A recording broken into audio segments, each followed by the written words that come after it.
ki ünvana çatırıq. Gəldik çatdıq. Bu üçüncü ailədir bu gün yardım elədiyimiz.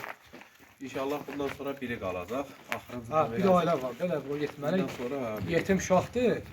Ora getməkdə onlara yardım çatdırmaq inşallah. Şərəm. Artıq axşamısınız. Nətərsiz? Bayramımız mübarək. Nətərsiz? Nə var, nə yox? Gəlmişik Eşən qardaşımızı yoxlamağa. Öz dəstəyimi göstərək. Qrup olaraq. Hoş geldin. Çox sağ olun. Nətərdir indi? Yatır Eşən qardaş. Evet, gördüğünüz gibi. Kərəm, bəlkə də çoxdan gəlmişəm, Kərəm bilmirlər. Çoxdan Bilmirdim, mən məlumat demişəm. Evet. Girək qardaşa Biraz baxaq. içeri gel.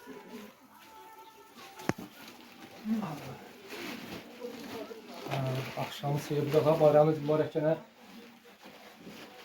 Eşin qardaş, nətərsən? Allah kömək olsun. Gəl bunları. Bunlar da. Ben nereye gidiyorum?